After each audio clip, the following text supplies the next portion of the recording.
Hello guys, good morning. Magandang araw at sa aking mga viewers kung saan man kayo naroon ay sana nasa mabuti kayong kalagayan. At ako naman ay nandito ngayon sa area kung saan may site kasi kami dito noon na hinuhukay na hindi natatapos.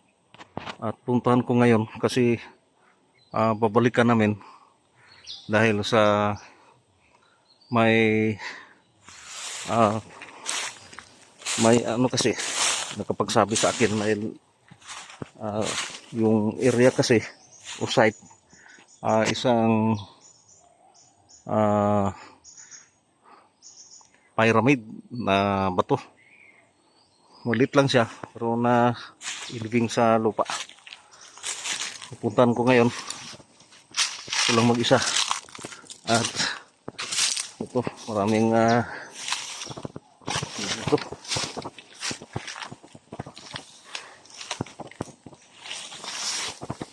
Medyo sukal yung ano dito.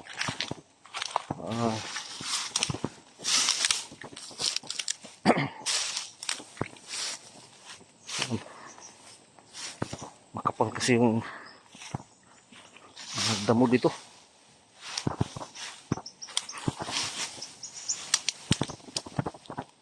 Ayan.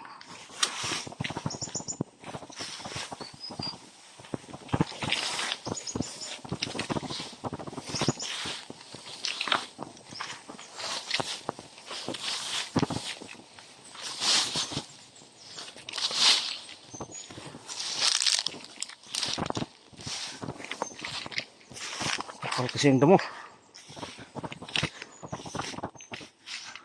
Nasa unahan ay bundok na. Nasa gilid kasi yung pyramid rock.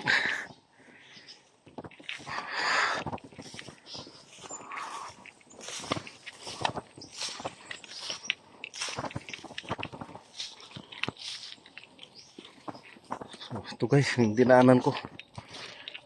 Noon ay hinukay namin yung site.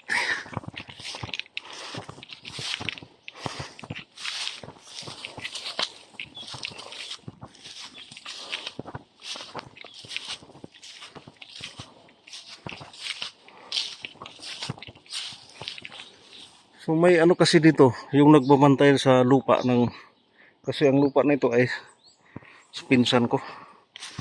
Kasi yung buhay pa yung matatanda na ano dito, patiwala sa lupa ay nagbukay sila ng ano dito, yung para lutuan sa uling ng niyog.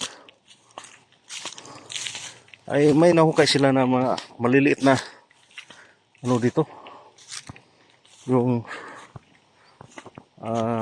tibod sa Bisaya o banga na maliit.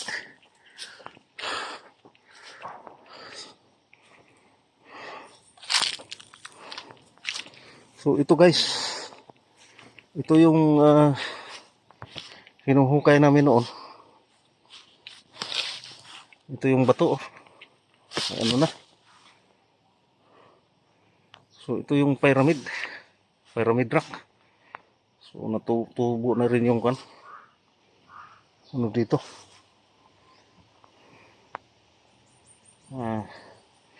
Medyo makapal na rin yung ano damo. Ayan.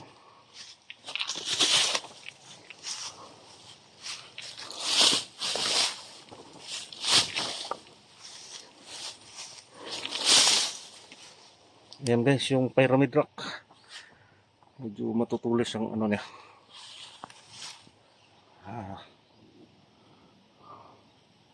Tingnan natin baka may ahas dito.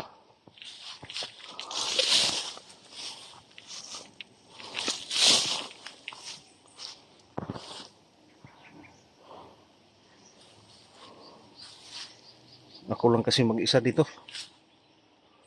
So nasa gilid ito ng bundok. Parang nilampasan dito sa ano. tagabantay ng lupa. Ay, ano pala dyan? Ang bato na malaking bato na nakatirik sa ibabaw. Ayan oh. Bato. Matutulis din. Parang nilinisan ng may dito, tagabantay sa lupa.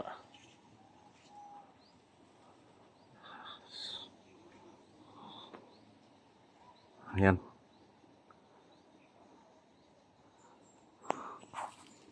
At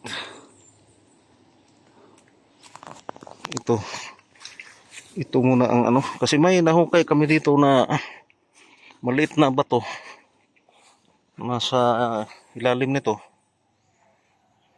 na parang rectangular o diamond shape.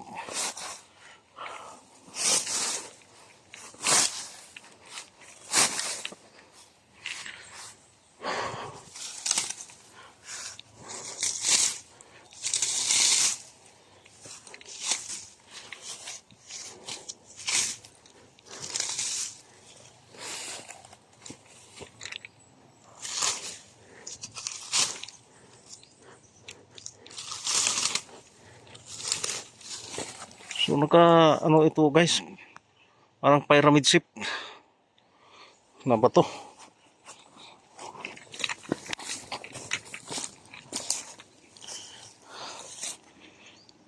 Ayan siya guys.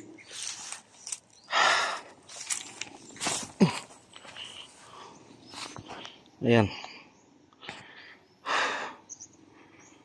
Subukan namin hukayan ito ulit ng kasamaan ko. Kasi may nahukay kasi kami dito. Parang diamond shape na bato. Binasag namin noon. Akala namin na may laman dito sa ilalim ng ilalim dito. Kasi almost 1 meter lang yung hukay namin. At nakapagsabi yung kaibigan ko na tutuloy daw, baka may laman doon sa ilalim kasi pyramid yung shape ng bato. Ayan. Kasi ang history sa lugar ay merong dito, nakapasok na Japanese during World War II. Kasi buhay pa yung matatanda. Siya yung bali winter noon, nung buhay pa siya, ay may daladalang mga kahon, yung mga Japanese Imperial Army noon. At nung nakita siya, ay tinawag pa siya. Kinakaway pa siya ng yung parang swords o yung nila. Parang dala ng opisyal ata. Kasi yung dala niya, yung kinakaway siya ng swords ng opisyal ng Japanese Imperial Army. Kaya hindi siya lumalapit, tumatakbo siya. Na hanggang sa tagal ng panahon, tagal nang nakalipas, at binisita nila ang lugar na wala silang nakita noon na ganito na ba to. At meron pa doon sa likod ng bundok na ito ay may tatlong century tree na mangga na na rin, namatay na rin dahil sa tagal ng panahon. So ito guys ay subukan ulit namin na hukayin. Kasi may dito. Nagpakasakali lang kasi mahirap, walang scanner or gold detector para mai-detect ang lugar na ito. At doon sa ibabaw na yung bato na katindig rin. nakatirik. Subukan din namin yan hukayan. So mauna ito dahil ito yung namin, prospect talaga na sana merong makukuha nito. So ito lang guys ang maibahagi ko sa inyo sa aking TV channel Aris Vlog ng Zamboanga del Norte, at paki-like and subscribe ko.